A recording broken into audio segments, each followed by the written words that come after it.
Circuit house के सभागार में रामलला के प्राण प्रतिष्ठा समारोह की तैयारी बैठक। कृषि मंत्री सूर्य प्रताप शाही ने और चंपत राय ने समारोह के लिए व्यापारियों से मांगा सहयोग। भगवान रामलला की प्राण प्रतिष्ठा समारोह की तैयारी के मद्देनजर अयोध्या पहुंचे कृषि मंत्री व जनपद के प्रभारी मंत्री सूर्य प्रताप शाही ने सर्किट हाउस के सभागार में स्थानीय व्यापारियों के साथ बैठक की। बैठक राम मंदिर ट्रस्ट के महासचिव चंपत राय, सांसद लल्लू सिंह, विधायक वेद प्रकाश गुप्ता, महापौर महंत गिरीशपति त्रिपाठी, अयोध्या विधायक वेद प्रकाश गुप्ता, जिला पंचायत अध्यक्ष प्रतिनिधि आलोक सिंह रोहित व स्थानीय व्यापारी रहे मौजूद। कृषि मंत्री सूर्य प्रताप शाही ने कहा, 22 जनवरी को प्रधानमंत्री नरेंद्र मोदी गर्भगृह में भगवान रामलला को करेंगे स्थापित। समारोह में विदेश के कोने कोने से आएंगे साधु संत व महात्मा। उनके रहने खाने, उनके स्वागत की हो रही है भव्य तैयारी। स्वागत में अयोध्या वासियों की महत्वपूर्ण भूमिका। ऐतिहासिक क्षण को स्थानीय व्यापारी आए हुए अतिथियों का करें स्वागत। सूर्य प्रताप शाही का एक और बयान सनातन धर्म पर हो रही टिप्पणी को लेकर बोले सूर्य प्रताप शाही। कहा, आज से नहीं, पिछले सैकड़ों वर्षों से सनातन धर्म और आस्थाओं पर चोट करने का काम किया जा रहा है। ये साजिश कभी सफल नहीं हो पाई। मुगलों ने भी किया, अंग्रेजों ने भी किया और आज के लोग भी कर रहे हैं। हमारे सनातन धर्म की आस्था काफी पुरातत्व है और भारत के आम आदमी के दिलों में गहराइयों तक बसी है। स्वामीनाथ मौर्य इतना अपमानित कर रहे हैं कि एक दिन आएगा, आने वाले दिनों में जनता उनको दंड देगी और ऐसा दंड देगी कि जिंदगी भर याद करेंगे। सपा कांग्रेस के आरोप प्रत्यारोप पर बोले सूर्य प्रताप शाही। कहा कि कांग्रेस कहती है सपा धोखा दे रही है, सपा कहती है कांग्रेस धोखा दे रही है। दोनों एक दूसरे पर आरोप प्रत्यारोप कर रहे हैं। यही INDIA का चरित्र है, ये उसका चेहरा है। जब चुनाव की घोषणा होती है, चुनाव के समय में यूनाइटेड हो जाते हैं और चुनाव आते हैं तो डिवाइडेड हो जाते हैं। ये हमेशा भाजपा को रोकने के लिए, राष्ट्रीय विचारधारा को रोकने के लिए, जनता के बेहतर कार्य के लिए ये सबसे बड़े अवरोध हैं। इसीलिए प्रधानमंत्री कहते हैं सबसे पहले कांग्रेस को जनता हटाए। जब कांग्रेस समाप्त होगी तो उनके चेले चपेटे भी जो इस समय आकर बात करते हैं वह भी समाप्त हो जाएंगे। यहाँ में आज जो है वो रवि की मंडली गोष्ठी होने वाली थी यहाँ और देवी पाटन मंडल की, लेकिन त्योहारों के कारण जो है वो स्थगित हुई आज। लेकिन और भी बहुत सारे काम उसके साथ मेरे साथ लगे हुए थे। मुझे अयोध्या बार एसोसिएशन के अधिवक्ता मित्रों से मिलना था, अयोध्या के व्यापार मंडल के भाइयों से मिलना था। इसके अतिरिक्त जो है वो अन्य कुछ साधु संतों से मिलना था। दीपावली के उत्सव के बाद हनुमानगढ़ी में दर्शन और श्री रामलला का दर्शन करना था। और इसके साथ साथ जो है वो 22 तारीख के कार्यक्रम, 22 जनवरी को जो श्री रामलला के मंदिर में स्थापना का जो कार्यक्रम होगा उस दृष्टि से थोड़ी चर्चा करनी थी, तो इसलिए मैं आज यहाँ पर आया। इस तरह बात की जाए कि अभी आप जो है व्यापारियों से मिलेंगे? हाँ, अभी बार एसोसिएशन के भाइयों से मिल करके आया हूँ और इसके बाद जो है यहाँ के व्यापारी मित्रों से भी मिलने वाला हूँ।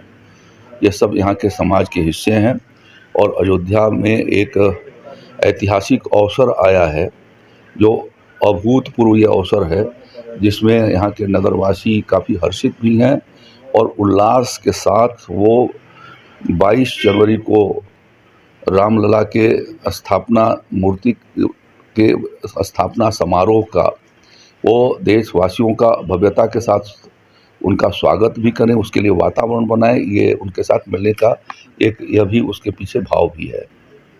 22 जनवरी जैसा कार्यक्रम होना है उसको लेकर चर्चाएं क्या करेंगे? क्या 22 जनवरी को यहाँ माननीय प्रधानमंत्री जी द्वारा जो यहाँ जो भव्य मंदिर बन रहा है श्री रामलला के जन्म स्थान पर, उसमें उनकी मूर्ति का स्थापना होनी है। उसका स्थापना समारोह है।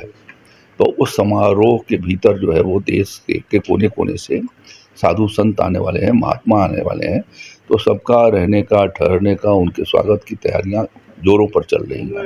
तो उसमें जो यहाँ के अयोध्या वासियों की जो भूमिका है कि वो भी उनका स्वागत सत्कार करें और उस ऐतिहासिक क्षण को यहाँ काफ़ी संवारें, उस दृष्टि से उनसे बातचीत करेंगे। साथ साथ में जब महापौर का चुनाव हो रहा था तो उस समय मैंने उन लोगों से वादा भी किया था कि मैं आप लोगों के बीच में आऊँगा और आपसे मिलूँगा।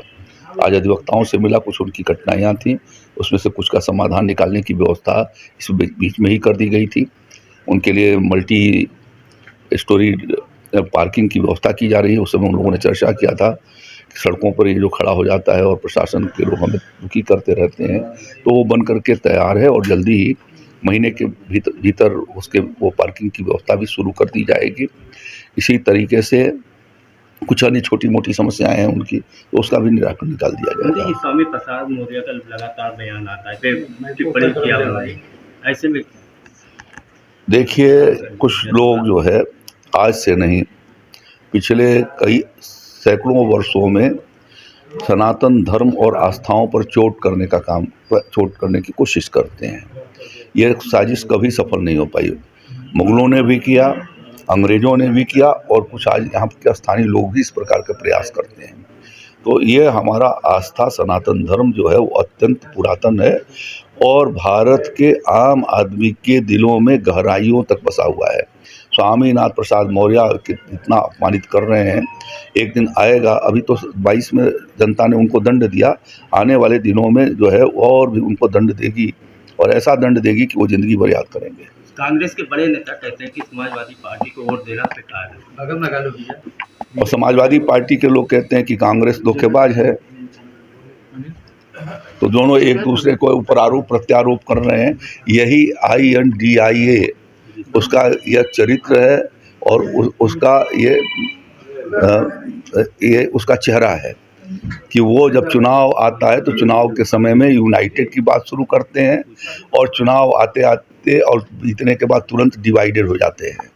तो ये तो हमेशा भारतीय जनता पार्टी को रोकने के लिए, राष्ट्रीय विचारधारा को रोकने के लिए, देश में अच्छे शासन के लिए और जनता के हितों में काम करने के लिए ये सबसे बड़े अवरोध हैं। और इसीलिए प्रधानमंत्री जी कहते हैं, आदरणीय नरेंद्र मोदी जी, कि सबसे पहले ज़रूरी है कि कांग्रेस पार्टी को जनता जो है वो समाप्त करे। और वो जब तक और आज जब वो समाप्त होंगे तो इनके चेले चट्टे भी जो समय समय पर आकर के इस तरीके की बातें करते हैं वो समाप्त हो जाएंगे। बिहार में निकाल रहे थे, जीतन राम मांझी के साथ उन्होंने क्या किया है? सामाजिक न्याय यात्रा कैसे जो है समाज के अंतिम पावदान पर खड़े मुसहर बिरादरी के लोगों को जो बिहार का मुख्यमंत्री रहा है, जितना अपमानित करने का काम बिहार विधानसभा में नीतीश कुमार जी ने किया, वही काम अखिलेश जी को भी करना है। यही उनका सामाजिक न्याय है। City super speciality hospital, Govardhan चौराहा और city care hospital, township, Mathura. अब सुपर स्पेशलिटी सुविधाओं के लिए दिल्ली NCR और आगरा जाने की जरूरत नहीं। Cardiology, neuro surgery, medicine, ortho gastro surgery, plastic surgery, critical care and pain management जैसी सभी सुविधाएं अब एक ही छत के नीचे। सिटी स्कैन, कैथ लैब, एंडोस्कोपी, MRI जैसी सभी आधुनिक मशीन सिटी हॉस्पिटल में ही उपलब्ध है।